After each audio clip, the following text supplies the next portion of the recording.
Hi and welcome. We are here for another episode of the Netflix series Blood and Water, Season 2, Episode 3, titled The Force. So we open with Puleng. She's looking at the stub from the bank book that Zama found. I believe they're at the park. Friend, are you okay? I love when Zama says friend. She asks her, what does this mean? And she says it means that my dad may have sold Phume.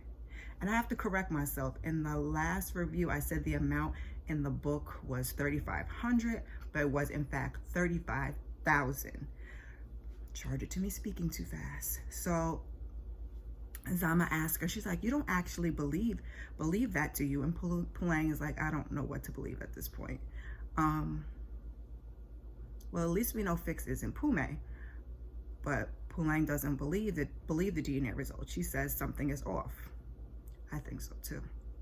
Zama tells her, you need to back off Fix for a bit. She reminds her, she has a restraining order against you. So Puleng agrees to back off for now. And Zama asks, what now? And then Puleng texts Fix because she wants the journal back. So Janet is talking to Fix and she's like, so now that you have this person behind you, there's a good opportunity for you to start anew. She asks her thoughts on moving forward, and Fix says swimming has been on her mind and she misses it, and she thinks she wants to go back at competition level.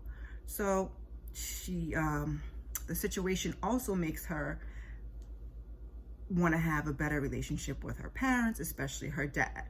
She wants to get to know him better. She doesn't even know how her parents met.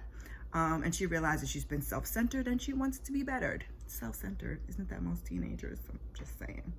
But Janet says family is important. Make sure you cherish yours. So while they were talking, we see Fix, and she gets the text from Puleng about the journal, and she's upset, and she begins to tear the pages out. Now, I wondered why she would hand that over if she wanted it back. Like, why not just take pictures and of the, the photos and the articles and send it to her on her phone? But I digress. So Wade and Tahira, they're on a date. It's an outdoor movie, and Wade is talking to the screen like some black folks do. He says he didn't think that she'd be into horror films, and she's like, you shouldn't judge a book by its cover. Well, what should I judge it by? Wade asked.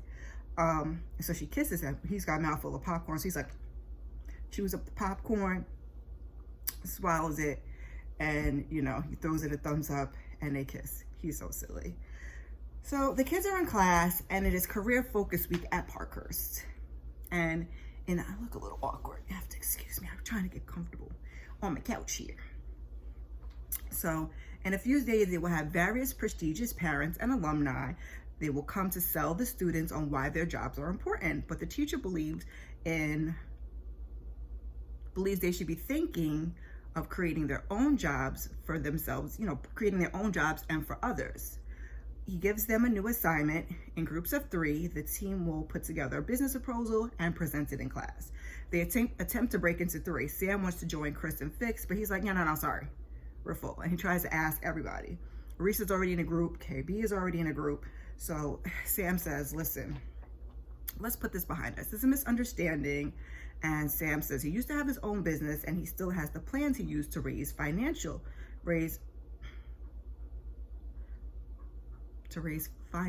for it. Then they can use that for tomorrow's presentation. You and the Golden Girl won't have to do a stitch of work. Chris is in. Fix is like, don't call me the Golden Girl. So Wendy gets in front of class yet again to talk to people about the matric dance fundraising committee now that Chris is on board.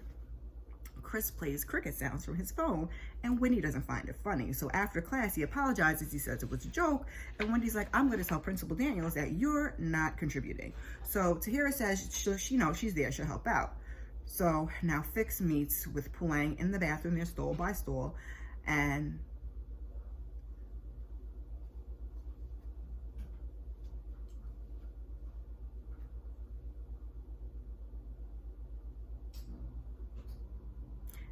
now as I'm recording. This is why I hate taping in the house. I hate taping when the kid's home, and that's my oldest, so he should know better.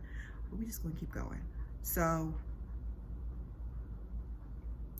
Anyway, so here goes Puleng. She's like, I don't think those results are right. I think somehow somebody messed with them. And Puleng's like, Jesus, Fix. She's like, just keep your distance. This girl, she just don't get when to quit, Puleng. Like, she's like a dog with a bone. So Fix leaves and Puleng looks through the journal and she looks upset because some of the pages are missing. Like I said, I don't know why she handed her to the journal in its entirety instead of taking photocopies, pictures on your phone, anything but give it a whole thing when you wanted it back. So she finds the article she's looking for and she writes down Joseph Koopman. Reese meets with the 2 kids from her group. They're in the greenhouse, but they're not there to talk about schoolwork. They're there to talk about business. So after they come to an agreement on the term, she leaves and she leaves them to complete the school assignment. So Janet catches Puleng in the bathroom and she's like, you owe me a visit. I do, she says. And she's like, yeah, as a result of the protection order by Fakile, the principal saw fit that both of you pay me a mandatory visit. So Janet tries to lock her in for today, and Puleng's like, I can't. Tomorrow around 12, Puleng agrees. Off they go. So Wade he's leading the magazine's meeting, but he can't get his words together because Tahira is playing footsie with him under the table. Puleng catches on and she smiles. So afterwards, Puleng catches Wade on his way to his locker. She knew that Tahira was interested before, but Wade acts like he doesn't remember and asks, like, what's up? He's still tight after what he heard the other night. So Puleng says the DNA results come back and they were negative. Fix is in Phume. He's confused. Like, he was like, I was so sure it was your sister. So what now, he asks, and she's like, she's not sure, and the restraining order makes things difficult. So like Zama, Wade suggests that she takes a step back for a bit. She's like, it's almost as if you don't know me anymore. Tahira calls Wade like, okay, honey, let's go. And he's out. So KB has been watching them have this conversation from, watching the whole conversation unfold from across the way. He sneaks up on Puleng. What you looking at? And she's like, nothing. And she's like, are you stalking me? He's like, why, you gonna file a protection order on me? Puleng doesn't find it funny. That was a little bit too much, KB. So later on, KB rolls up on Wade. He wants to have a chat. Poor Wade.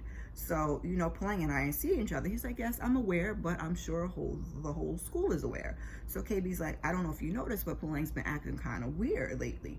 You guys are close, and I was wondering if you could help me out. Let me know if anything is bothering her. So Wade's like, I mean, we're close, but we're not close. Wade's like, she seems fine. KB's like, you'll let me know if anything comes up, and you won't hide anything from me. So Wade agrees. KB wants to keep the conversation between the two of them. I bet you do. So Puleng arrives at the Woodstock police, and I don't know what information that she thought she was going to get, but here she is. So she asked the lady at the desk for contact information for Detective Koopman. And the lady's like, we're not at liberty to give away personal information, and what is this about?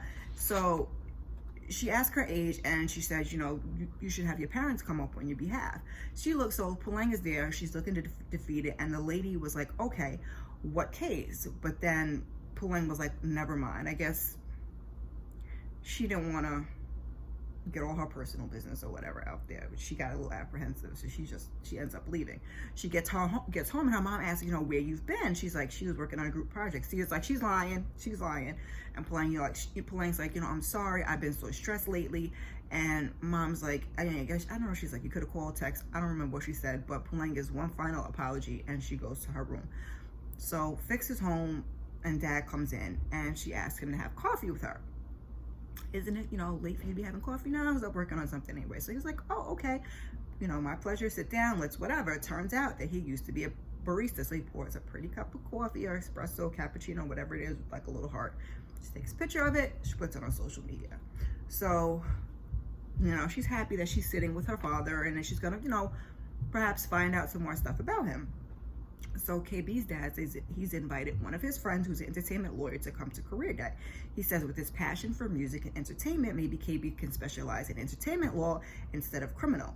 KB does not look thrilled, but he says he'll chat with them. So Zama's at Puleng's house, and they discuss what Fix post, which is a little cup of coffee, and and the officer and how she's going to get They discuss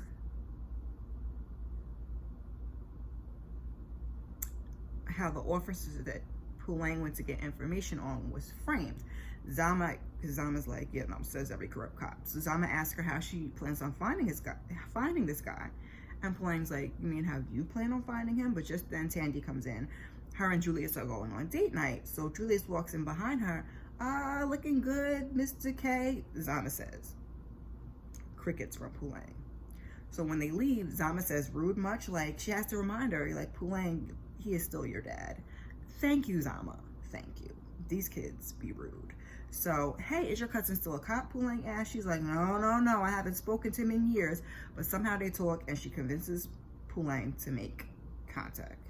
No, Puleng convinces Zama to make contact. So the kids are at career day and they're setting up when Zama video calls Puleng. She rude to the child yet again. She's like, you rude much? Like, I'm trying to help you out and here you are. So she tells her they weren't able to find any good numbers for Koopman, but they found an address. He's been staying with a friend since he was evicted. Zama's cousin, who's a creep, is like, oh, now Puleng owes him a date. And she's like, you know, he's like whatever years older than me. And Zama's like, basically like, that's why I don't talk to him. So he says he'll touch base with him in a week or two with Koopman and get back to her.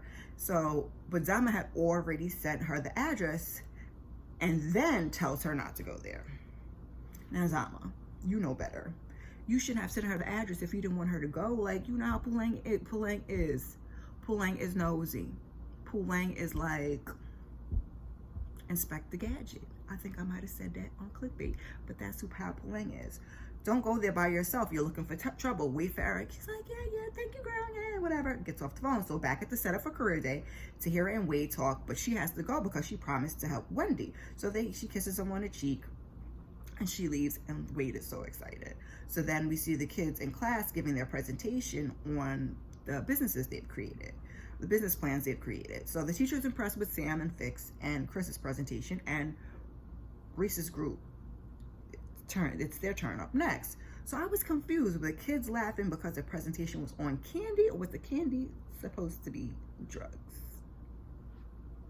Anyhow, so KB gets a text from a friend and brother in music, Zero, I believe his name is.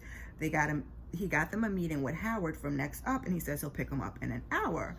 So still setting up for career day, Puleng asks Wade, what are his plans for a second date with Tahira? She's like, Netflix and chill. And Wade's like, I was thinking something more exciting, like, you know, quad biking. The two laugh, and Puleng's like, you know, I'm gonna miss you next year. He's like, what? So she's like, with the restraining order and Fix not wanting anything to do with her and the DNA test, plus this, you know, the crazy school fees, she doesn't think it makes sense for her to stay at Parkhurst anymore. He's like, what about KB? And she's like, what about him? We can date from two different schools. So he's like, what about the Phume thing? Like, are you going to continue to, you know, pursue it, to solve it? And she's like, you know, it's been one dead end after another. I don't know if how much more failure I can take. And he's like, you were so close. Don't give up now. Wade, don't encourage the girl. So Puleng says there's one more lead. The first detective on Phume's case.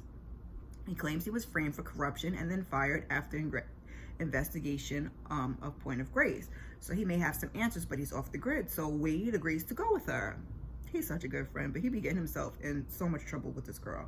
So KB, as usual, he's looking for Puleng, but he's got to go to his meeting, so he leaves. And we see KB has called like 2, 3, 4, 5 times to hear his text, but Puleng and Wade, they're ignoring because they've arrived near their destination. So we see the kids moving product through the school, and Sam approaches Fix, who's standing and watching Chris and Mark argue in a distance. He's like, that doesn't look good. What's up with them? And Sam asks them, and she's like, lover's quarrel. Chris is gay, he asks, and she's like, according to him, he's pansexual. So that was Fix's response. So now Janet shows up at the fair. She's looking for Puleng. She missed her counseling session. So the one poor girl is like, if one more person asked me, she left her bag. She took her bag, and I don't know where she went. Well, young lady, you are getting bothered, but you are also telling the business. A simple, I don't know, would suffice. So Fix is still talking to Sam outside. So what, you're not complicated, just an open book with no secrets? And he's like, I'm as open as they come. And just as he says that, Janet walks up. Hey, Ma, Sam says. Okay, so the cat's out the bag, because I thought they were going to try to keep it a secret. I don't know. So I guess not. So does they have some small talk? You know, Ma, you messing up my game, blah, blah, blah, blah. But she was just looking for Puleng, so she goes on about her business.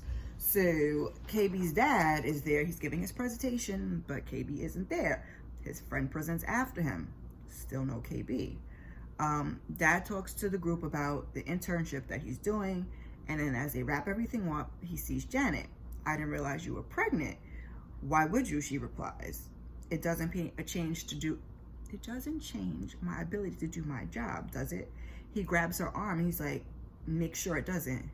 What job is it that you're supposed to be doing, Janet? Like, they giving us stuff, but we have so much more stuff we need answers on. So we flash on over to Puleng and Wade. Puleng thought the man was following him, so they take off running. And when they have nowhere else to run, Wade attacks him, but the guy was only trying to return Wade's phone that he dropped. So they finally make it to the apartment where Joseph is staying. He wants to know why they're there. So she introduces herself, and he's like, I know who you are. Your family's case destroyed my career. So she's looking for answers about Phume's case. He explains, this isn't child play. These are dangerous people. And she tells him that she may have found Phume, even though the DNA test was negative. He's confused. He asks her to tell him all the things that will lead her to believe that this is Phume. So then we see KB. He arrives at home, and Dad is pissed. You don't answer my calls. You don't even send the text. You wasted my time and my friend's time. I was so embarrassed. So unless it was life-threatening, he's like, I don't want to hear any of it. KB apologizes, and he tells his dad he wants to do music, not law. He's good at it. And he tells him about his meeting. Dad is disappointed when KB calls himself going over to the studio, only there's no studio. So he confronts Dad. Dad's like, that's me. I pay for that. That's my studio.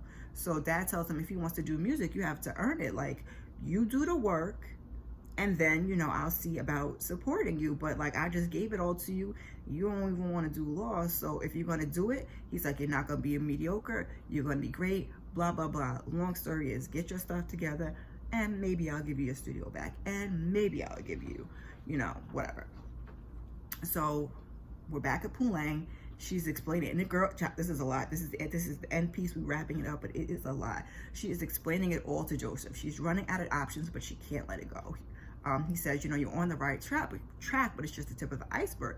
He says, follow the money and cross-reference it with the dirty lawyer, KB's dad, relationship with the Bailey family.